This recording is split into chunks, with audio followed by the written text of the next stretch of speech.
Hello dear students, আজ আমরা আলোচনা করব একটা গুরুত্বপূর্ণ বিষয় WBJEE জেনপাস ইউজি 2024 সংক্রান্ত বিষয়ে আজকে আলোচনা করা হবে।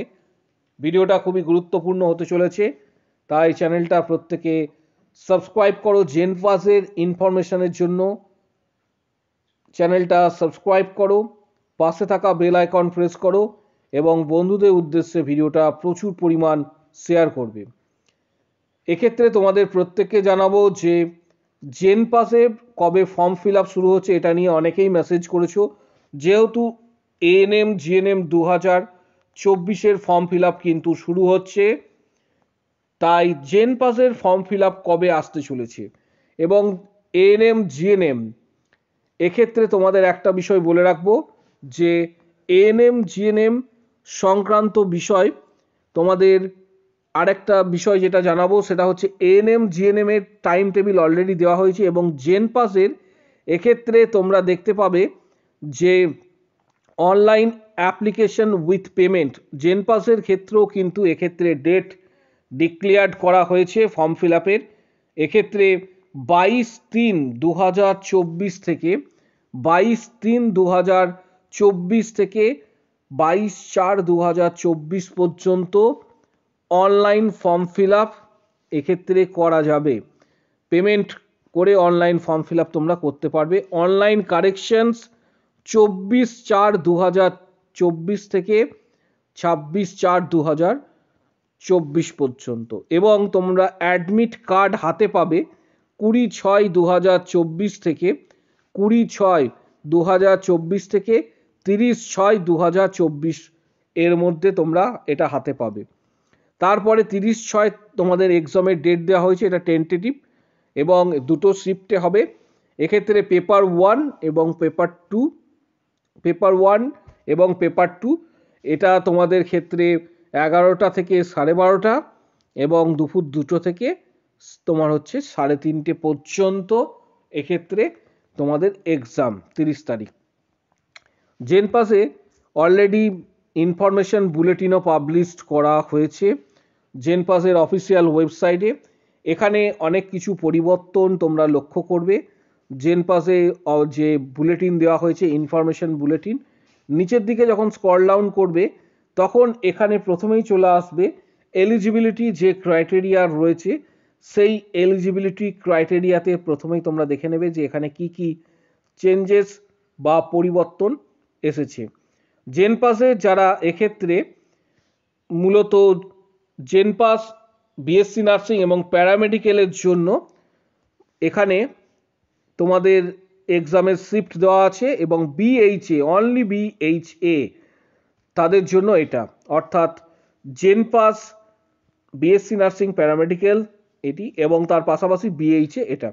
নিচের দিকে যখন আসবে তখন এখানে জেনপাসের 115 নম্বরের যে এক্সাম হবে তার ডিটেলস রয়েছে এবং সিলেবাস যেটা রয়েছে বা এক্সামের প্যাটার্ন সেটা গতবারের মতোই এবং এক্ষেত্রে তোমরা ডিটেলসটা এখান থেকে পেয়ে যাবে যে 115 নম্বরের এক্সাম এবং কোশ্চেন্স থাকছে নাম্বার অফ কোশ্চেন্স 100 এবং নেগেটিভ মার্কিং অবশ্যই থাকছে, এখানে সেটা উল্লেখ করা রয়েছে এবং টোটাল নাম্বার অফ কোশ্চেন্স এক্ষেত্রে তোমাদের যেটা মূলত 85+, এখানে তোমার হচ্ছে বিষয়টা দেওয়া হয়েছে নাম্বার অফ যে 2 মার্কসের কোশ্চেন্স থাকছে 15টি। এইভাবে তোমাদের সিলেবাসটা সাজানো হয়েছে এবং আরেকটা বিষয় তোমাদের জানাবো যে এক্ষেত্রে তোমাদের জিএমআর মার্ক যেটা রয়েছে তার ওপরই কিন্তু তোমাদের মূলত কাউন্সিলিংটা হবে, যেটা এখানে উল্লেখ করা রয়েছে জিএমআর র্যাঙ্ক ওয়াইজ এবং বিএইচ এর ক্ষেত্রে বিএমআর র্যাঙ্ক ওয়াইজ তোমাদের কিন্তু কাউন্সিলিংটা হবে। এলিজিবিলিটিটা খুবই গুরুত্বপূর্ণ, এখানে এলিজিবিলিটি রয়েছে এবং জেনপাস কারা এক্সাম দিতে পারছো এখানে ডিটেলসটা দেওয়া রয়েছে। এখানে এলিজিবিলিটি ক্রাইটেরিয়াটা তোমরা একবার দেখে নেবে। এখানে যেটা বলা রয়েছে মূলত জেনপাসের অ্যাপিয়ারিংয়ের জন্য তোমার এখানে ডমিসাইল যেটা সেটা অবশ্যই কিন্তু গুরুত্বপূর্ণ, পশ্চিমবঙ্গের বাসিন্দা হতে হবে ডমিসাইল। এক্ষেত্রে আরও ডিটেলসে এটার জন্য নিচের দিকে ডিটেলস তোমরা পেয়ে যাবে এবং এক্ষেত্রে তোমাদের বলা রয়েছে যে জেনপাসে যারা বসবে তাদের কতটা পরিমাণ মার্কস সিকিওর করতে হবে, কত নাম্বার পেলে তারা এই পরীক্ষাতে বসতে পারবে, এখানে ডিটেলসটা দেওয়া রয়েছে। এছাড়া ডকুমেন্ট ভেরিফিকেশনের জন্য কি কি লাগবে সমস্ত বিষয়গুলি কিন্তু এখানে উল্লেখ করা রয়েছে জেনপাসে। তাই ভিডিওটা গুরুত্বপূর্ণ ছিল। এবং আরেকটা বিষয় তোমাদের জানাবো যে নিচের দিকে যখন স্ক্রল ডাউন করবে এই পিডিএফটা তোমরা অবশ্যই তোমাদের কাছে রেখে দেবে, কারণ ইনফরমেশনস বুলেটিনের যে পিডিএফ রয়েছে এটা তোমাদের খুবই গুরুত্বপূর্ণ জেনপাসের ক্ষেত্রে, কারণ এটা থেকেই ডিটেলসটা তোমরা পেয়ে যাবে জেনপাস সংক্রান্ত বিষয়ে, যে কবে তোমাদের এক্সাম, তাছাড়া সিলেবাস সংক্রান্ত বিষয়, আর এই প্রোফোমা 1, তারপরে নিচের দিকে প্রোফোমা A2, নেক্সট প্রোফোমা B, এগুলো কিন্তু পরবর্তী ক্ষেত্রে তোমাদের কাজে লাগবে।